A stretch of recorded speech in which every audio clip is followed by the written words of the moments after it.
also in Zambales because we have our Philippine apparition in Apoon Bato. Yes, in Our Lady Congo. of Apoon Bato. Yes, and we had, I think we did that 3 times already. The third time, there's already a shrine there. Yeah. So that actually was our How first you pilgrimage. started. Okay. And So murag nag-andam ka for the Holy Land. That was the 80s, during the okay, 80s, okay. 1980s, 85. But I'm sure that you still have a lot of crystal clear memories, despite the many years have passed already. Of course, yes, because Mama Mary is very miraculous. I mean, so many answered prayers we have with her. Intercession, of course, God gave us all these blessings through her intercession.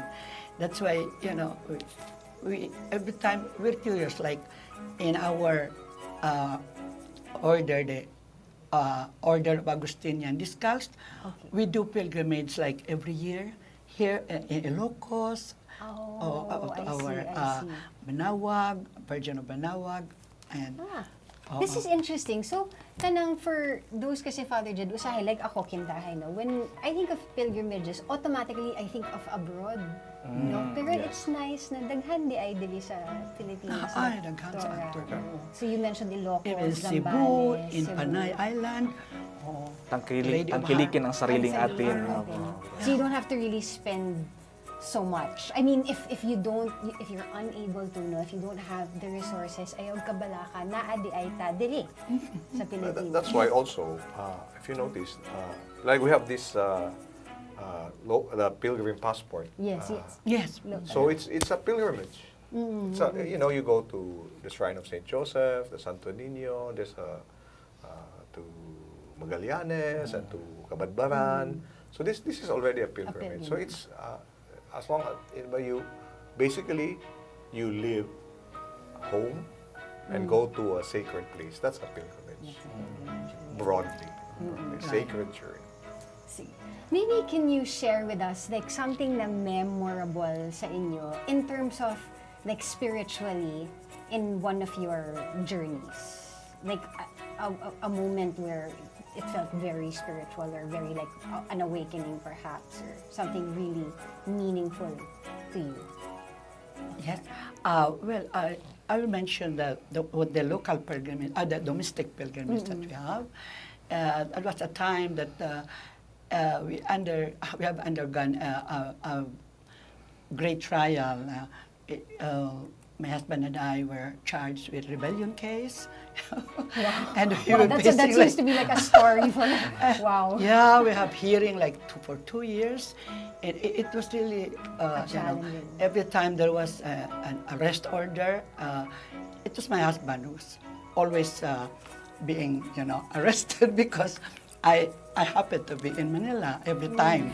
So in Manila, our friends, I was staying with the Amantes, like Congressman Amante and Mrs. Amante, and in the Cabadbaran folks, mostly relatives, they were the ones who told me that, you know what, we're praying for you, but we have to go to, in Zambales, where we have a miraculous virgin there. So, yeah, and then he said, make a checklist, make a checklist, and then see if one is a checklist of prayer if it's requests? checked, it's prayer. Okay, Your okay, intentions, okay. make a checklist of your intentions, and then if there, you will see that one by one, it will be answered, something like that. Okay. So of course, number one was that case, and when we went there, just when I learned about Virgin, Saint Pope John Paul II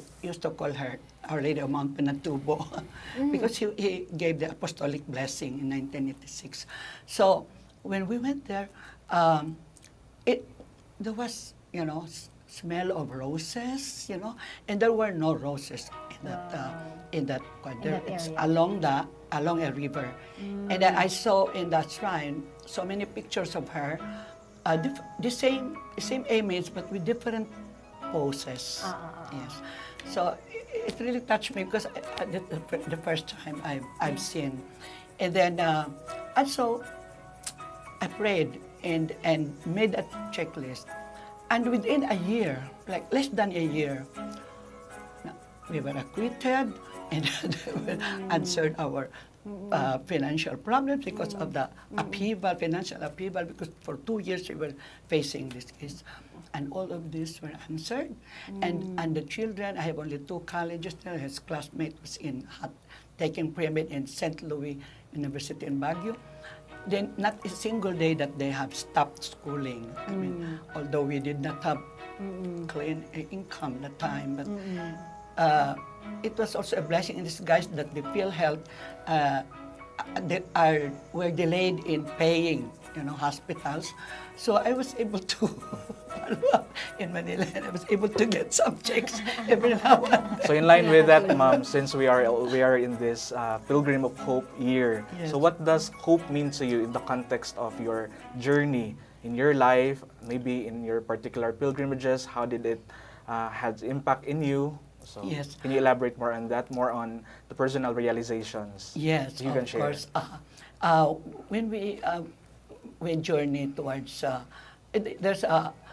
we always offer our intentions, and of course, as I pray now, it's just like, Lord Jesus Christ, I surrender myself to you. Take care of everything, and that's does, our does. prayer Yeah. now. And no more checklist. Yeah. Just trusting Oh, him that yes. he will answer And everything. I found out that I get so much blessing every time I do a pilgrimage. Like when after Holy Land, and then we also went to Mama Mary pilgrimage, from Netherlands, Our Lady of Nations, up to Fatima, Portugal, and all those things. And blessings not only for me, for my family, for those we prayed for. And so there's hope that every time we go there, He answers all our prayers.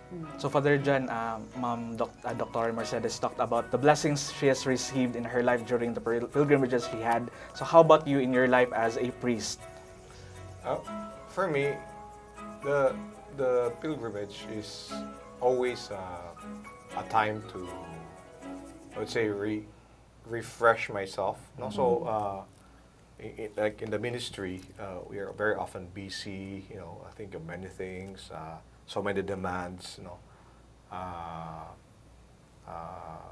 In my case, it's not just that I'm now in Santo Niño, for example, but it's not just the pastoral arena. I still have some educational commitments and other in the diocese. So there's a lot of work. Yeah. But when I go on pilgrimage, it is getting back to the essentials of my, who I am, what my calling is. And when you ask, what does it mean what does it mean to be a pilgrim of hope, for example? What does hope mean in this context? For me, part of the attraction of a pilgrimage is really you have a final destination. For example, for the Camino de Santiago, it's the Cathedral of Santiago de Compostela. So that's a final destination. One may get lost along the way.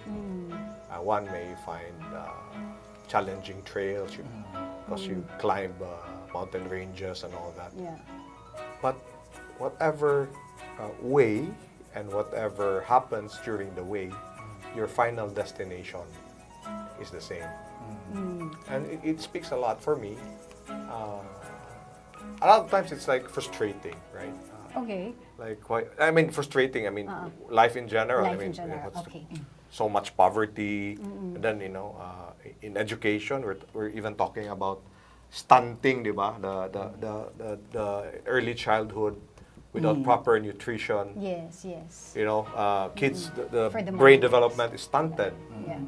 The stunting, then they're stunted, and how could they really learn? So we're seeing like the statistics that came out, right? A huge percentage are not functionally literate.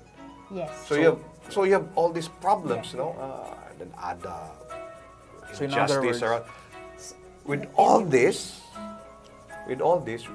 a pilgrimage reminds me that God promised us that the kingdom will come Yes. in its fullness. There is hope. That's our final destination. It's not this. Yeah. It's not, yeah. So that's really the source of hope is really Jesus, who will bring us to the. To that destination. Yeah. And- So you've, go ahead. And he already, through his life, death, and resurrection, already claimed that for For us. us. Yeah. If we can contextualize that further, Father, in our world today where there seems to be a state of hopelessness among many people, among myriads of people in different walks of life. For example, in the life of students, where recently the result for the licensure exam of teachers just came out, and perhaps, of course, those teachers study, poured out their minds, their efforts, their everything, and napoy uban nga dili makapasar ani nga tuig. So it's like an experience of hopelessness, right? But of course, if we anchor our hope in God in this earthly pilgrimage of ours, so we can reach our destination. Yes, and also sometimes, diba, we want this. This is our dream. But maybe that's not God's will. For you. Yeah. We don't. You know, there's meaning in all this.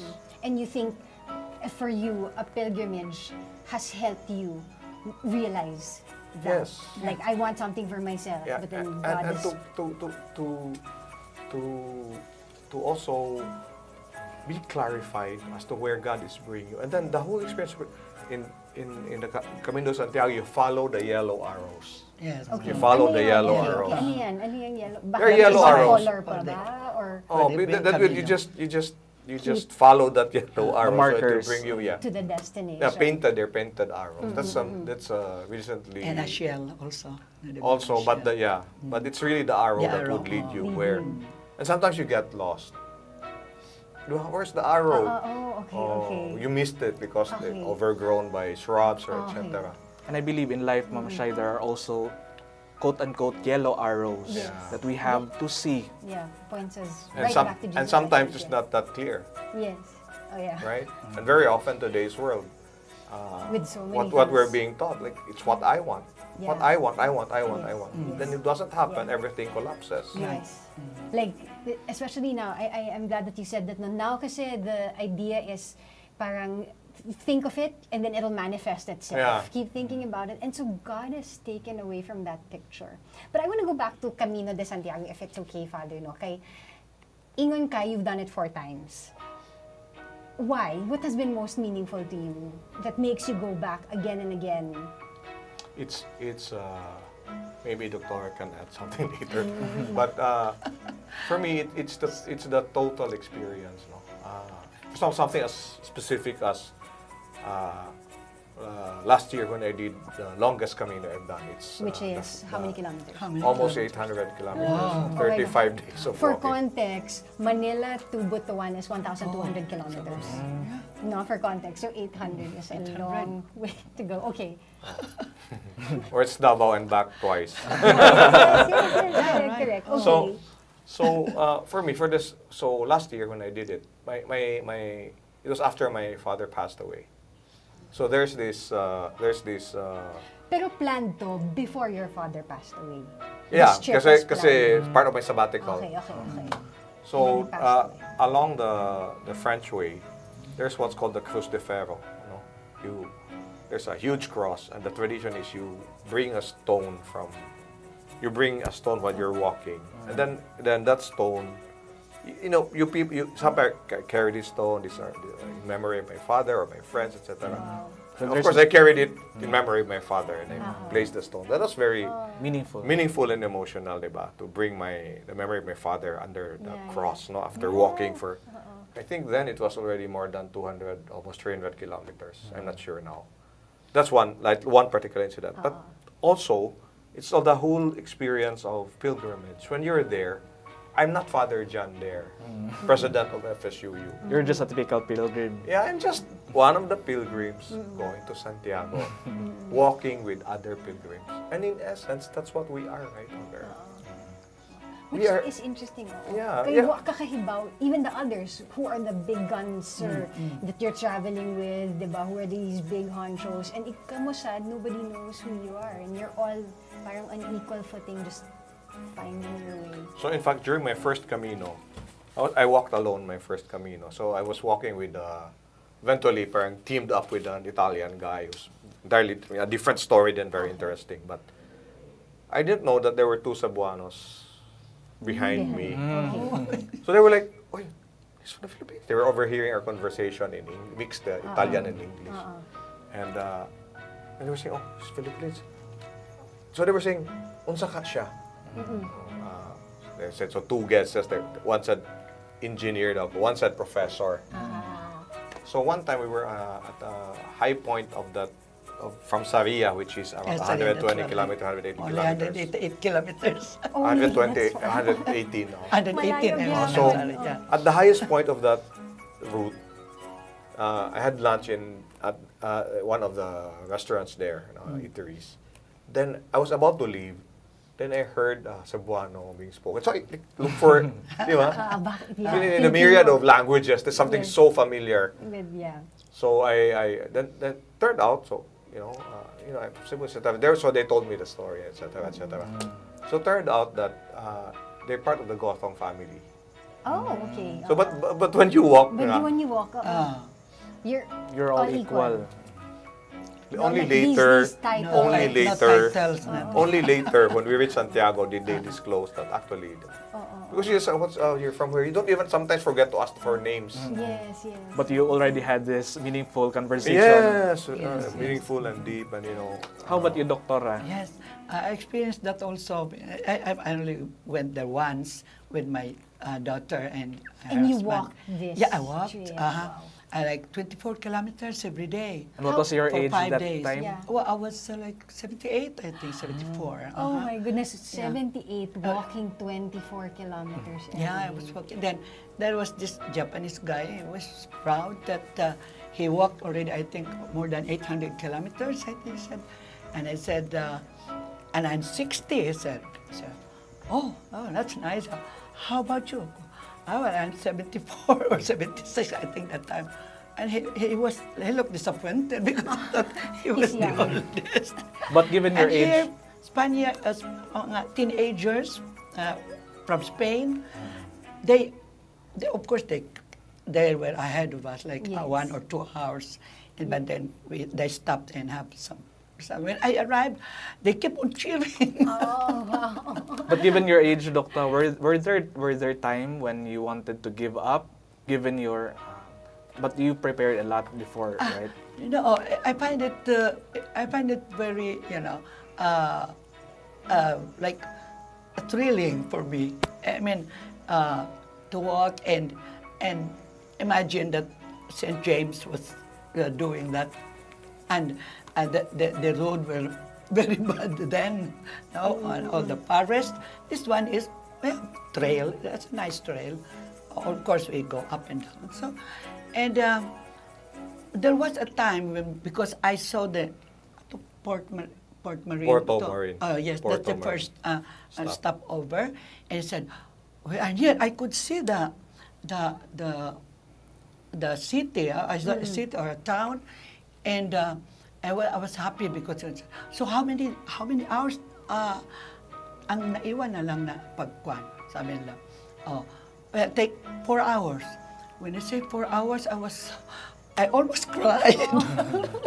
Kay layo pa di ay. Because I thought that was already very new. But 4 hours, But being a pilgrim of hope, Doctora, how Yeah. did you persevere? yeah, yes, because we know that we were going to eventually to the shrine of Saint James, Santiago de Compostela, and that gave me really hope that the strength to go on. We just stay overnight, breakfast, and then walk again.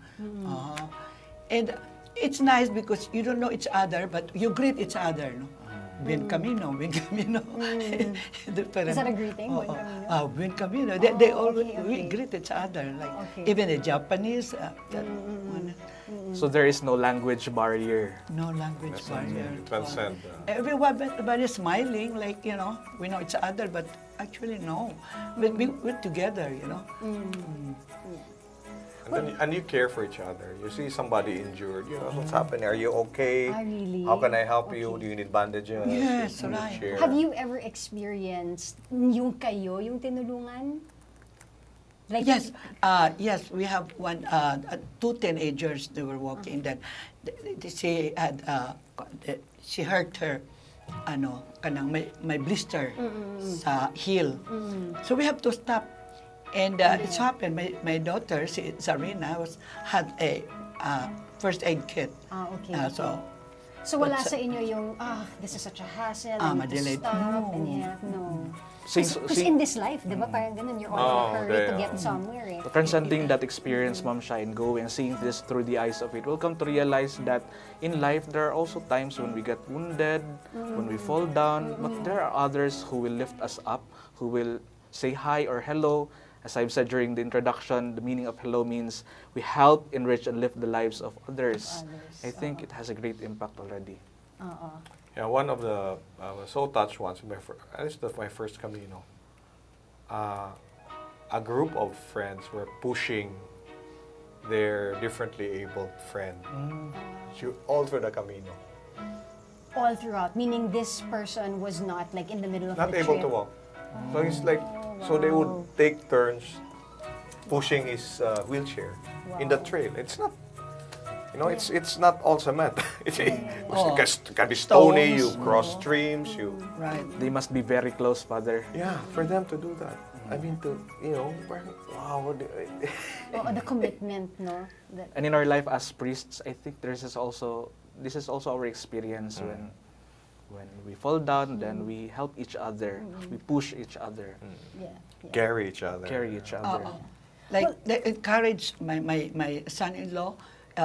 He always, you want to rest, Mom? No, Always we watching can out. stop for a while. So I said, okay, we go ahead. Then we share the same, water. So if you're not thirsty, you have to drink. It's always Tinabangan. coaching. Yeah, So when yeah. we go up, we said you have to have big steps, and then Yes.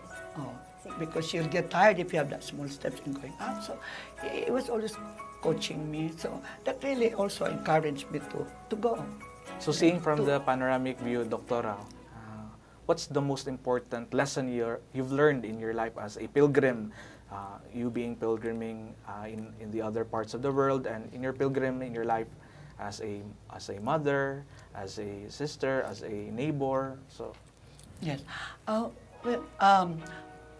In this life, it's always like you always pray for others. I mean, you go together, but then you forget to pray. Not or exactly forget, but I would be happier if we all, if we pray for the good of not only for the family but for other friends. And there are friends who also give envelopes for their intentions, and And you we carry bring it, this yes, with carry you, it itong mga until we reach intentions. the place. Like Wow. when we went to Turkey, we went to Ephesus, we have to hang all those petitions that Wow, so there's a place where you I can hang hang to these Some places. in prayers. Ephesus. Oh, wow. Oh, Oh, wow. So it's like bringing your friends with you and their petitions with you. No? Wow. So maybe later we can talk about how to prepare if people are interested to do their own pilgrimage, or maybe some words of encouragement. But for now, let's do a little Catholic trivia. yeah, sure. Let's do that.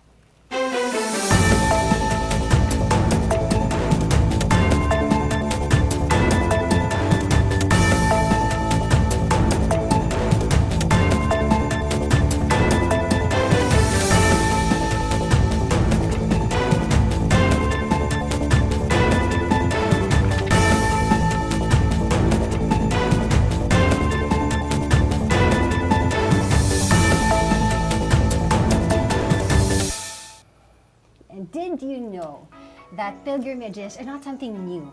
it's actually in the Bible, you can see many stories of pilgrimages also. Even Saint Joseph, no, si San Jose, he did pilgrimages as well. So a man of no words in the Bible nga, pero he had many pilgrimages also in his lifetime, from Bethlehem to Egypt. No, maybe you can share a little more about his journey and his pilgrimages, si Saint Joseph mismo. Actually, the life of Saint Joseph, nothing much is being recorded, but what we know is that Saint Joseph is the father of Jesus, and he journeyed with Mary and Jesus Yes. in their whole life. Yes. So, ayan. No? So, we might think kasi pilgrimage, bago lang yan, or 19th century, as Father John even mentioned a while ago, parang some historical artifacts show that nag-start in the 19th century. Ninth. Ninth. Oh, ninth. See, there you go. Ninth century. Ninth, Oo. ninth century for Santiago. But even before, people would try to go to the Holy Land. Parang So, ingrained siya, no? In the Catholic life. Yung... to walk where Jesus walked, so people go to the Holy Land. So like, Yes. so when in the 7th century, Islam rose and then eventually conquered the Holy Land. So there had to be alternate pilgrimage sites. So Rome developed, Santiago de Compostela developed. Okay. So there are That's many why ways to reach. Canterbury in England developed as a pilgrimage site. So, Okay. so it's And ang galing... and by the way, it's not just a Catholic phenomenon. Like there are Buddhist pilgrimages, and for that matter, there are Yes. pilgrimages in all the major religions. for that Well, speaking of like not Catholics, in your journey, have you seen like kunyari Camino de Santiago? Catholics lang ba ang pumupunta dito or In my case, I was about to share kanina.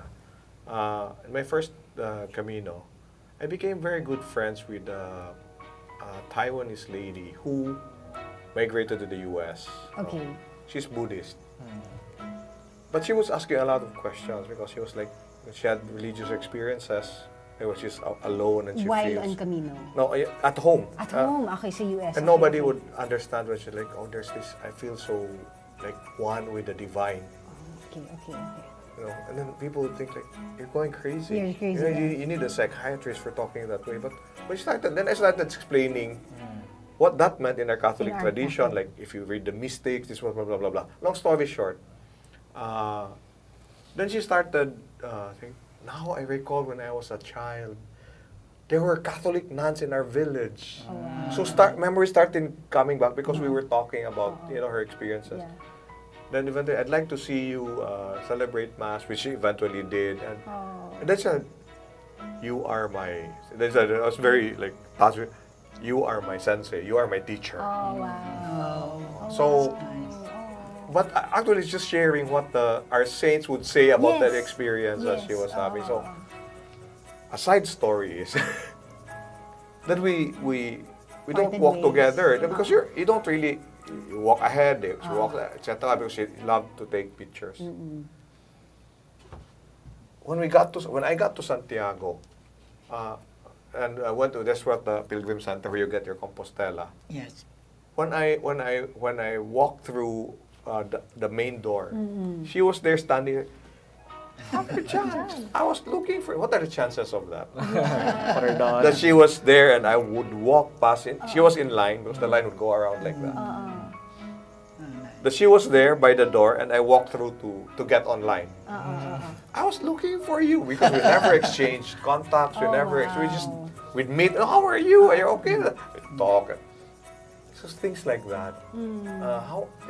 Why still you're brought together by some, God moves in mysterious Yeah, ways. exactly. And the same with the couple I met. The same. It was in church. Na they weren't Catholic. No, they were. They Oh, were very okay, Catholic. okay. But in the cathedral, they were going. Very strange there. They had communion, going to the altar, and also there was a minister by the main door. So you'd go to the back or to the front. I was supposed to go to the front, but for some reason I was drawn to the back. And I got online. They were right behind me. Father, we were looking for you. Can we meet after? Let's talk. And I would like to bring you to dinner. it became close. Somehow. Closer. We We never, make again, never connections. exchanged numbers. We didn't stay, no contact. But we remain in contact to this To day. this day. So some of our experiences, Ma'am Shai, are coincidental, purely by chance, but some, as we try to look it in the eyes of faith, some are Yes. providential. Yes. Yeah. I think you said that beautifully. Sometimes as non-Catholics or not having a faith, you think everything is, it's a coincidence. But in our faith, you're like, no. Something, Couldn't be just a it coincidence. couldn't just be coincidence, exactly. No, so what about you? Have you met non-Catholics on the My way? son-in-law is a Muslim.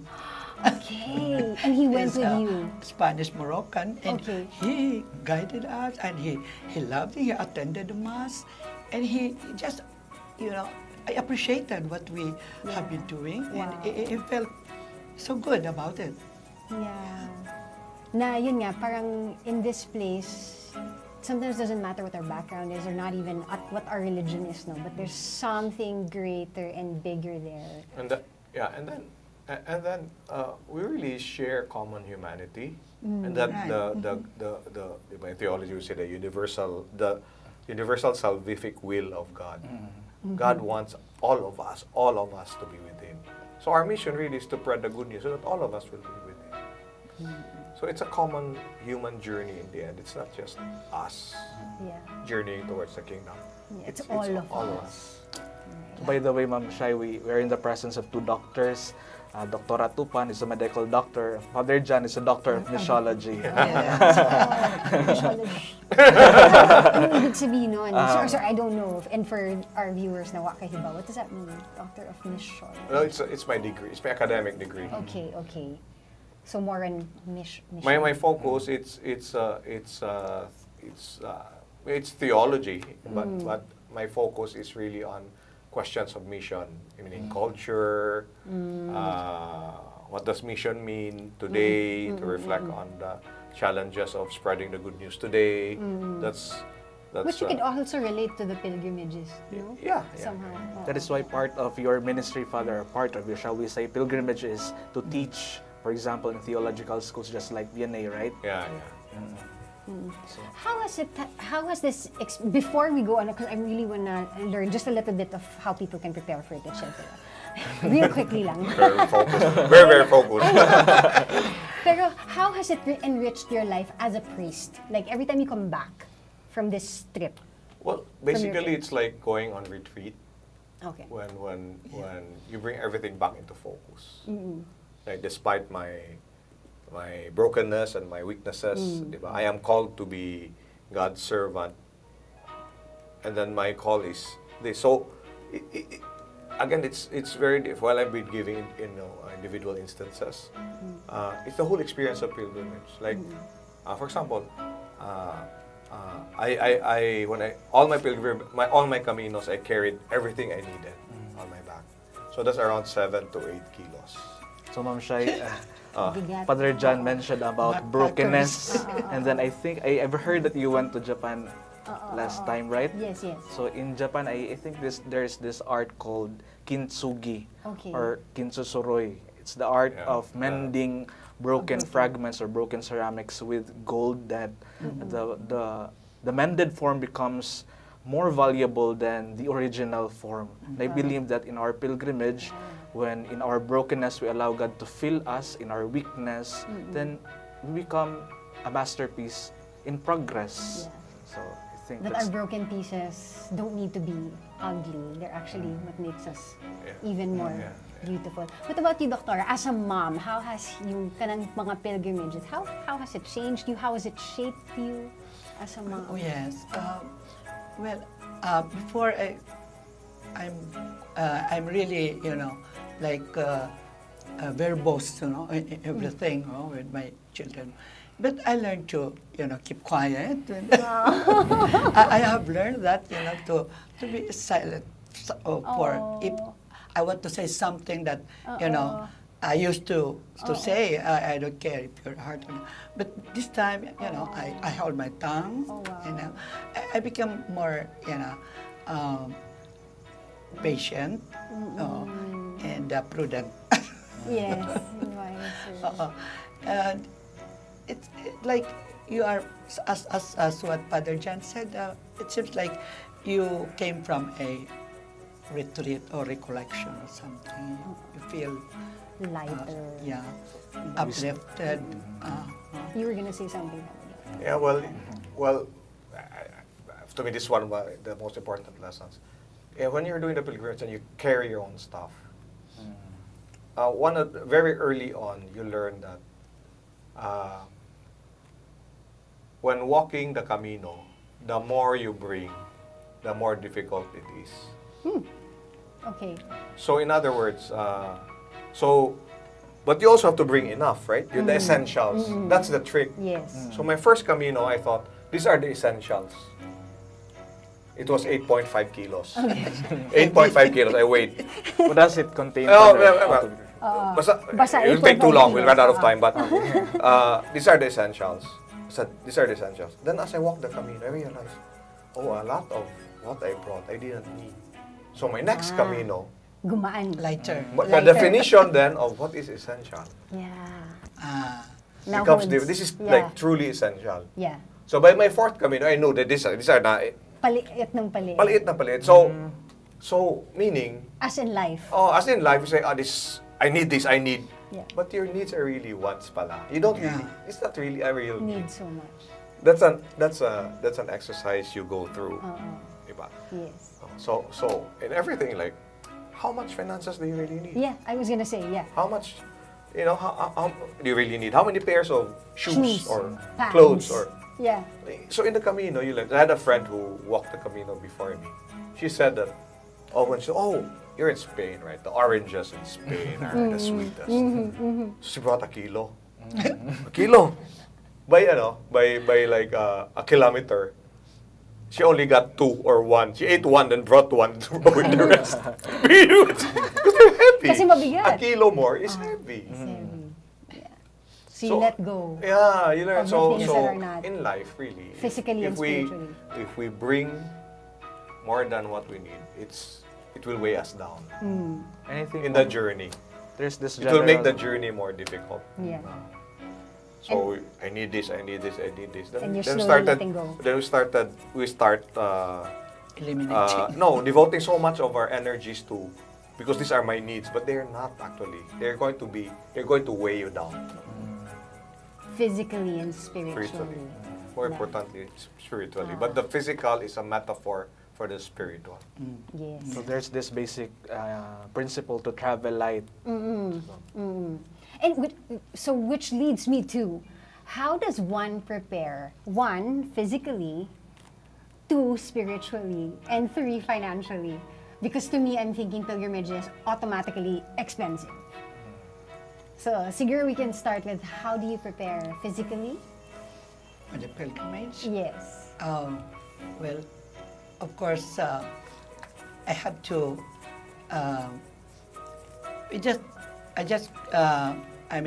We travel light. I don't want to bring a lot, and I don't also go shopping for more. No, pilgrimage is a pilgrimage. So I'm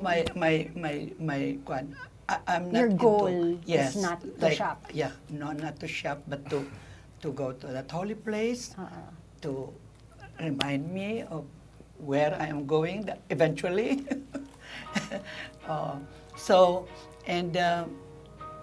That So did you do a lot of walking? Kita like before? Yes, You yes, did. we So, did a lot of while walking. here in Butuan, yeah, kabalo mo that you will walk, how many kilometers?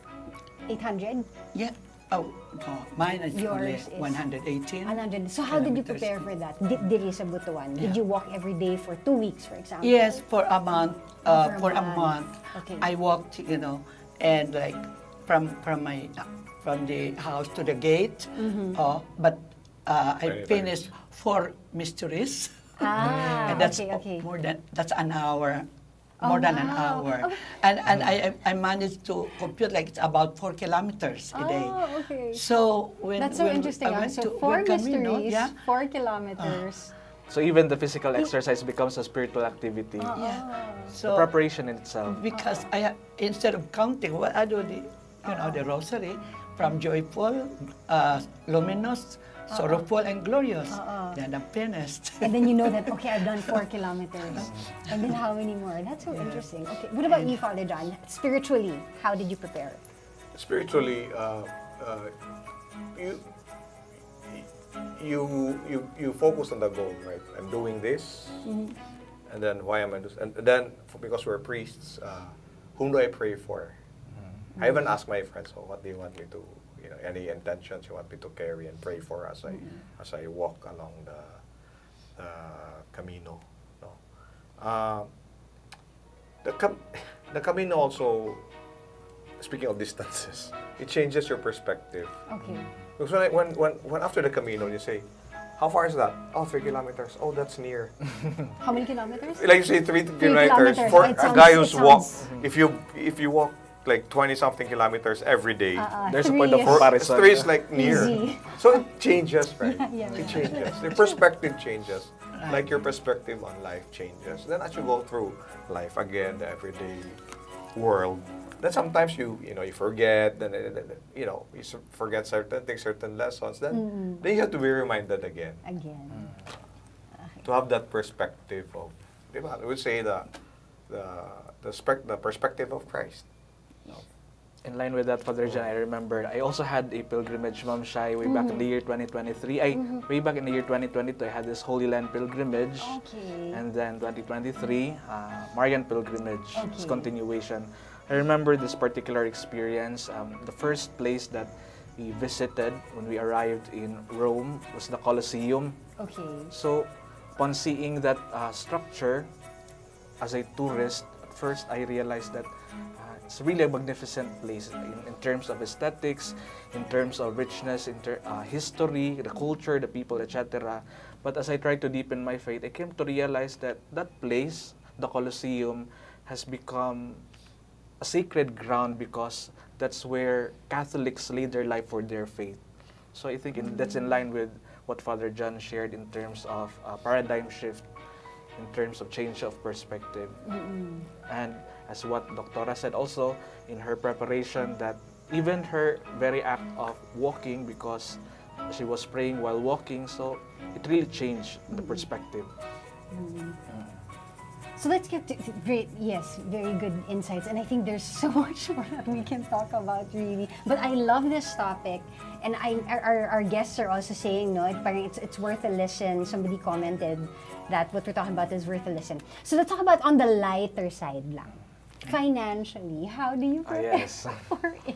On the heavier side. On the heavier, on the pocket side. Heavier the pocket side.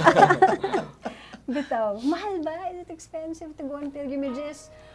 Really quickly, do you recommend going through travel agencies, going with a group, booking your own tickets? For me, I booked everything myself. Okay, And so the cost was really manageable. okay. Of course, you have to save for it. My first time, I remember my cost was around 70,000.